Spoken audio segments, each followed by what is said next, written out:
My wisdom academy. I hope आप सब लोग बहुत अच्छे होंगे और अच्छे से GSSB की प्रिपरेशन में लगे हुए होंगे।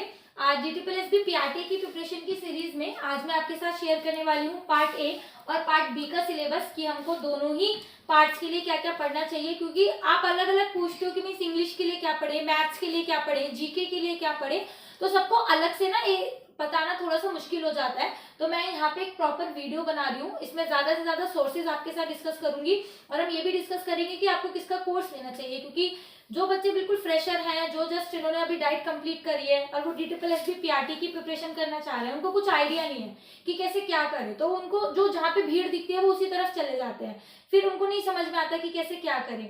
तो आप में से काफी सारे लोग, काफी सारे टीचर्स का और यूट्यूबर्स का आप कह लो कि कोर्स लेकर के पछता भी रहे हैं, तो उस चीज से बचने के लिए ये वीडियो है। बट यस, इस वीडियो को स्टार्ट करने से पहले मैं आपको बोलना चाहूंगी कि कोई भी कोर्स, कोई भी टीचर आपको सिलेक्शन नहीं दिला सकता जब तक कि आपके ऊपर अपने सब्जेक्ट पर आपकी कमांड ना हो, या जब तक आप अपने सेल्फ स्टडी पर ट्रस्ट नहीं कर सकते। ठीक है, कोई टीचर आपको बता सकता है कि आपको क्या पढ़ना है, लेकिन पढ़ना कैसे है और पढ़ना कितना है वो आपके ऊपर डिपेंड करता है, क्योंकि पढ़ने वाले आप ही हो।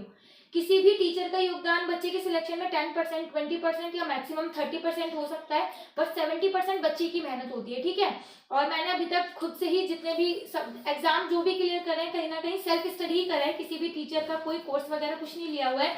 तो अगर मैं 150 तक स्कोर कर सकती हूँ तो आप लोग भी बिल्कुल कर सकते हो, है ना। और वैकेंसी कम थी, हो सकता है इस बार ज्यादा वैकेंसी आए तो चांसेस बन जाए सिलेक्शन होने के। तो स्टार्ट करते हैं। तो यस, तो इस वीडियो में ये सारी जो चीजें बताने वाली हूँ वो सेल्फ स्टडी के लिए ही है। बाकी टीचर कौन सा क्या कैसे लेना है, आप लोग समझदार हो, आप में दिमाग है, तो मैं आपको बोलूंगी कि आप पहले सारी चीजें एनालाइज करो, सबकी डेमो क्लासेस देखो, सबका कोर्स देखो, सबका कंटेंट देखो, फिर आप किसी टीचर के पास जाओ कि आपको लेना चाहिए। हो सकता है किसी टीचर से आपको समझ में आए और हो सकता है किसी टीचर से आपको बिल्कुल समझ में ना आए।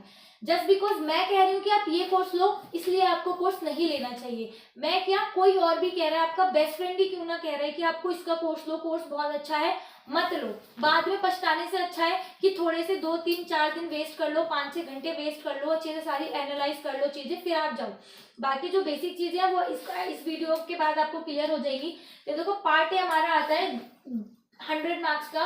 100 मार्क्स में हमारे टोटल 5 सब्जेक्ट होते हैं, तो जिसमें आता है जीके आता है 20 मार्क्स का। तो मोस्ट ऑफ द बच्चे क्या करते हैं, जो आर्ट साइड वाले होते हैं वो तो इसको बहुत अच्छे से प्रिपेयर करते हैं।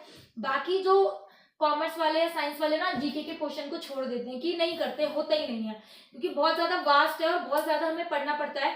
तो इसलिए ना आपको इसको जीके को छोड़ना नहीं है, बिल्कुल भी नहीं छोड़ना 20 नंबर का।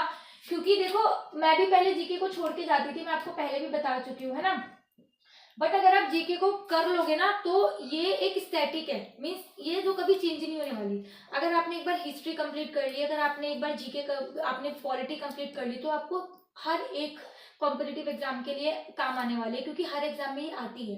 तो ठीक है, आपको जीके बिल्कुल भी नहीं छोड़नी है, करंट अफेयर पेपर के टाइम के लिए छोड़ दो, बट यस, उससे पहले आपको history, polity, geography 3 subject complete करने ही करने हैं। और उसके लिए आप बुक आती है लूसेंट, चाहे इंग्लिश में लो चाहे हिंदी में लो, आप लूसेंट ले सकते हो। ये अलग अलग सब्जेक्ट्स की भी बुक आती है, जैसे हिस्ट्री, ज्योग्राफी, जीके, अगर इंग्लिश, हिंदी, कंप्यूटर, सबकी अलग अलग आती है। आप चाहो तो वो भी ले सकते हो, बट आप एक जनरल नॉलेज की जो जीके है वो ले लो, वहां से आप अपनी पॉलिटी, हिस्ट्री और ज्योग्राफी कंप्लीट कर लो, सो दैट आगे जा करके आप किसी भी कॉम्पिटिटिव एग्जाम में अपियर होने वाले हो तो ये आपको हेल्प करेगा। और एक काम करना, कभी भी ना एक साथ मत स्टार्ट करना कि आप डेली आप जीके में आप डेली हिस्ट्री भी कर रहे हो, 1 घंटा पॉलिटी को भी दे रहे हो, 1 घंटा ज्योग्राफी को भी दे रहे हो, नहीं। इस तरीके से ना जीके आपका बहुत ज्यादा टाइम कंज्यूम कर लेगी, बहुत ज्यादा। मतलब आप 3 से 4 घंटे रोज जीके पढ़ रहे हो तो बहुत ज्यादा आपका टाइम चला जाएगा और सिलेबस को भी आपको लगेगा कि कुछ भी कवर नहीं हो रहा है। तो ऐसे बिल्कुल भी मत पढ़ना। जीके को आपको क्या करना है, आप पहले हिस्ट्री स्टार्ट करो।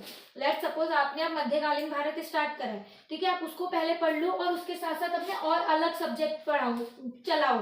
जीके के दूसरा सब्जेक्ट मत उठाना। एक बार आप पूरे मध्यकालीन भारत कर लो, फिर आप आधुनिक भारत कर लो, फिर जब आपकी पूरी हिस्ट्री कंप्लीट हो जाए ना, तभी आप पॉलिटी पे आना। क्योंकि एक साथ आप करोगे, जीके देखो बहुत बड़ा है, टाइम तो लगेगा ही, और फिर आपको लगेगा कि सब्जेक्ट भी पूरा नहीं हो रहा, सब्जेक्ट भी कवर नहीं हो रहा। तो ऐसे मत करना, एक सब्जेक्ट उठाओ, उसके नोट्स बनाओ, उसके यूट्यूब पे वीडियो देखो और वहां से पढ़ो।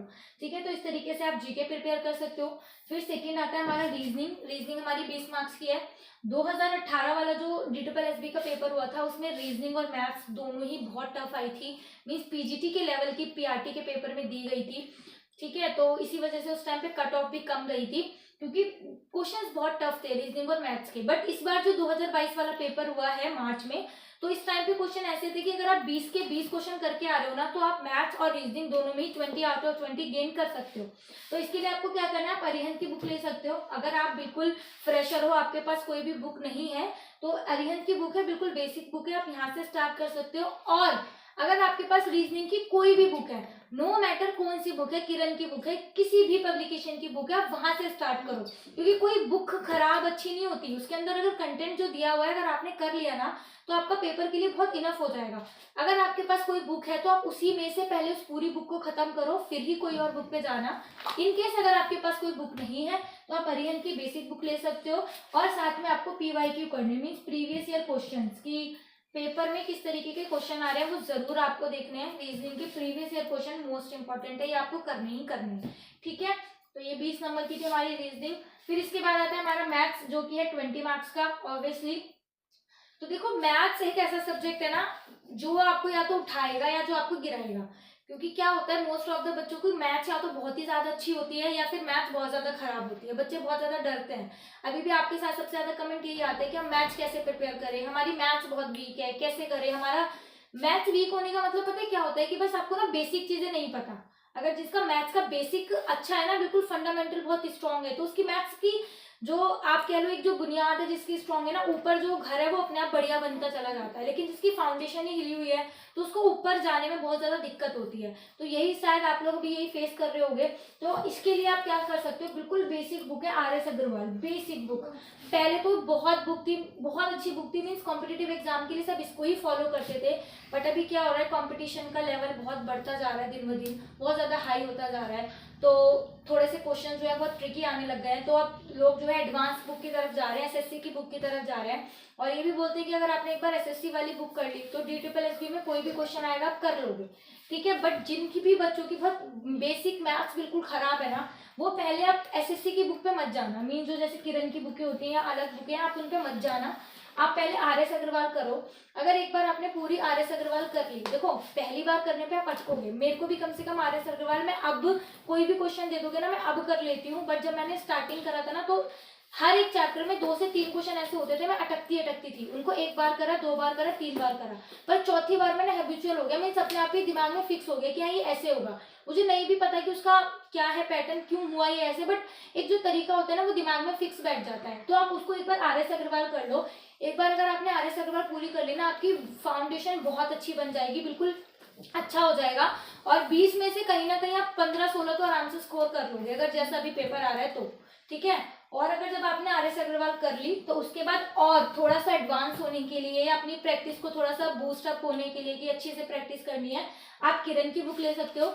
किरण की बुक का फायदा क्या है, इसमें ना टाइप करके क्वेश्चन दिए हुए हैं, जैसे टाइप 1, टाइप 2, टाइप 3। तो टाइप 1 में सेम तरीके के क्वेश्चन है, टाइप 2 में सेम तरीके के क्वेश्चन है। इस तरीके के एक चैप्टर में 20-22 तरीके की टाइपें होती हैं। तो जब आपको एक चैप्टर के 20-22 तरीके के क्वेश्चन आप देख लोगे कि हाँ इस तरीके के इस टाइप के क्वेश्चन बन सकते हैं, और आपने सारी प्रैक्टिस कर लिया, तो अब टॉपिक के बाहर से तो सिलेबस बनेगा नहीं, टॉपिक के बाहर से तो आएगा नहीं, तो आप ये आराम से कर सकते हो। अगर आपकी मैथ्स ठीक है, आपकी मैथ्स अच्छी है, तो आप डायरेक्ट किरण से स्टार्ट कर सकते हो। अदरवाइज आप पहले RS अग्रवाल करो। और अब जब आप RS अग्रवाल करने लग जाओगे ना क्वेश्चन, तो किरण के क्वेश्चन आपको बहुत कम क्वेश्चन पे अटकोगे। और मैं RS अग्रवाल क्यों बोल रही हूँ कि जैसे मान लो आप अटकते हो, आप सेल्फ स्टडी कर रहे हो, तो आप मैथ्स में प्रॉब्लम हो रही है, मैथ्स में क्वेश्चन नहीं हो रहा, तो आप कैसे करोगे, फिर दिक्कत आती है किससे पूछे क्या करें। तो आप यूट्यूब पे सर्च करना, आपको आराम से पूरी RS अग्रवाल सॉल्व हो रखी है यूट्यूब पर, पूरी RS अग्रवाल सॉल्व कराई हुई है। आपको सॉल्यूशन आराम से मिल जाएंगे। आप गूगल पे डालोगे तो ये क्वेश्चन आपको आराम से मिल जाएंगे, मीन्स आपको दिक्कत नहीं होगी इनके सॉल्यूशन ढूंढने में। ठीक है, तो मैथ्स आप यहाँ से कर सकते हो। इंग्लिश के लिए देखो नॉर्मल से इंग्लिश आती है, नॉट SSC के लेवल की भी नहीं, बट हाँ लेवल कम भी नहीं होता। मीन्स आप एक कॉम्पिटिटिव एग्जाम के लिए प्रिपेयर करोगे इंग्लिश को, तो ग्रामर तो करोगे ही करोगे, वोकैबुलरी करोगे जो कि बेसिक है। ठीक है, अगर आपके पास, ये भी हमारी 20 मार्क्स की है, अगर आपके पास कोई भी बुक नहीं है तो आप वॉल्यूम 1 ले सकते हो नीतू सिंह की, ये हर कोई सजेस्ट करता है, हर कोई। बट बात क्या है, कौन बाजी मार जाएगा जो उसको पूरी पढ़ लेगा। बहुत अच्छी बुक है, मीन्स सारी चीजें कवर हो रखी है, एक बेसिक अंडरस्टैंडिंग बहुत अच्छी बन जाएगी आपकी लैंग्वेज की। नीतू सिंह की वॉल्यूम 1 ले सकते हो, हिंदी में भी आती है, इंग्लिश में भी आती है, आपको जिसमें कंफर्टेबल हो आप वो भी लो। हाँ, इंग्लिश की बुक भी हिंदी में आती है नीतू सिंह की, तो आप वो ले सकते हो। वोकैबलरी आपको जरूर जरूर करनी है, क्योंकि ग्रामर में फिर भी हम कर लेंगे, जैसे एक्टिव पैसिव आ जाएगा तो रूल्स वगैरह सीख के कर सकते हैं, नरेशन सीख के कर सकते हैं, but vocabulary one word substitution, idiom and phrases, synonyms, एंटोनियम्स ये हमें करने ही पड़ेंगे। ठीक है, तो उसके लिए रोज एक एक दो दो वर्ड भी करोगे तो पेपर तक इनफ आपके पास वोकैबलरी हो जाएगी। ठीक है, हिंदी की अगर आप बुक लेना चाहते हो, वैसे तो यूजली कोई लेता नहीं है। हाँ ये इन सब के साथ ना आपको पीवाईक्यू जरूर करना है, प्रीवियस ईयर क्वेश्चन, वो तो छोड़ने ही नहीं है, वो तो मैंडेटरी है। और अगर आपको देखना है कि DSSB का पेपर किस तरीके का आता है क्या है, तो मेरे चैनल पर लिस्ट बनी हुई है प्रीवियस ईयर के क्वेश्चंस, मतलब सॉल्व कराए हुए हैं, हिंदी के अलग, इंग्लिश के अलग और साइकोलॉजी के अलग, की किस तरीके का पैटर्न है। तो एक बार पैटर्न देख लेना, तो दैट आपको आइडिया हो जाएगा कि आपको किस तरीके से पढ़ना है। ठीक है, हिंदी के लिए आप आदित्य पब्लिकेशन की बुक ले सकते हो, हिंदी की 20 नंबर की भी आती है हिंदी। अगर हिंदी की बुक लेनी है तो आप यही बुक लेना, बहुत अच्छी बुक है। अगर एक बार आपने इस बुक को पूरा कर लिया ना, आप कहीं पे भी हिंदी का एग्जाम देने चले जाओ, इवन टीजीटी हिंदी, टीजीटी जो पीजीटी हिंदी होती है, बहुत यूजफुल बुक है, बहुत अच्छी बुक है ग्रामर के लिए। सारा आपका कंटेंट कवर हो जाएगा और पेपर में मोस्ट ऑफ द क्वेश्चन इसमें से दिख जाएंगे, तो आप वो ले सकते हो। ठीक है, फिर ये था हमारा पार्ट ए। इसके बाद आते हैं हमारा पार्ट बी में, जो कि एक अकेला होता है 100 मार्क्स का। सो यस, हम इसको बिल्कुल भी स्किप नहीं कर सकते, बहुत ज्यादा इंपॉर्टेंट है। तो इसके लिए आपको क्या करना है, एनआईविस। तो जो बच्चे अभी अभी डाइट करके आए हैं या अभी कर रहे हैं, मतलब उनके लिए बहुत ज्यादा न्यूज होता है कि एनआईविस है क्या। तो एनआईविस समझ लो एक तरीके से, जैसे हमारी दिल्ली में डाइट कराता है कौन, एससीईआरटी। एग्जाम जो बुकें आती है कौन लाता है, एनसीईआरटी। और जो एग्जाम वगैरह लेते हैं वो कौन सी करवाता है, कौन सा बोर्ड होता है, वो होता है सीबीएसई। तो इसी तरीके का एनआईओएस एक बोर्ड है, ठीक है, national institute of open schooling. तो ये एक स्कूल ओपन से जो बच्चे पढ़ते हैं उनके लिए नेशनल इंस्टीट्यूट है। तो हमें इसमें एनआईओएस करना है, एनआईओएस नहीं करना, एनआईओएस का एक कोर्स है डीएलएड। ठीक है, डीएलएड यानी डिप्लोमा इन एलिमेंट्री एजुकेशन, या आप डाइट बोल लो, या आप जेबीटी बोल लो, या पीटी बोल लो, जो भी आपको बोलना है। जो टीचिंग का कोर्स है डीएलएड, इसकी बुकें करनी है। किसकी बुकें करनी है, एनआईओएस की। क्यों, क्योंकि देखो ये एक ऑथेंटिक सोर्स है टीचिंग एग्जाम की प्रिपरेशन के लिए, और ये नेशनल लेवल पर है। ठीक है, नेशनल लेवल का एक है। और जो DSSB है, लास्ट 3 ईयर से, नॉट लास्ट 3 ईयर से तो एग्जाम ही नहीं हुआ, जो 2022 वाला था, 2018 वाला था और जो 2019 वाला था, तीनों साल जो क्वेश्चन बेस आया था ना, वो एनआईओएस पर ही आया था। ठीक है, और जैसे अगर आप डाइट कर रही है आपने, तो आप टीचिंग तो पढ़ते ही हो ना, टीचिंग मेथोलॉजी, साइकोलॉजी जो आप पढ़ते हो बेसिकली, जो पर्सनैलिटी, मोटिवेशन, बुद्धि, इंटेलिजेंस, जो भी सारी चीजें आपकी होती हैं आप पढ़ते हो, चाइल्ड डेवलपमेंट एंड ऑल। तो वो अगर आप इसको पढ़ लोगे ना, तो भी आप आपकी बहुत अच्छी ना बेसिक नॉलेज, आपकी फाउंडेशन बहुत अच्छी हो जाएगी। तो अगर आपके पास आगे जाकर के पेडागोलॉजिकल क्वेश्चन आएंगे या फिर थोड़े लॉजिक वाले क्वेश्चन आएंगे ना, आप कर लोगे। मीन्स आपको अगर बेसिक अंडरस्टैंडिंग बनानी है, अपने सब्जेक्ट पर मजबूत पकड़ बनानी है, तो आप एनआईओएस पढ़ सकते हो।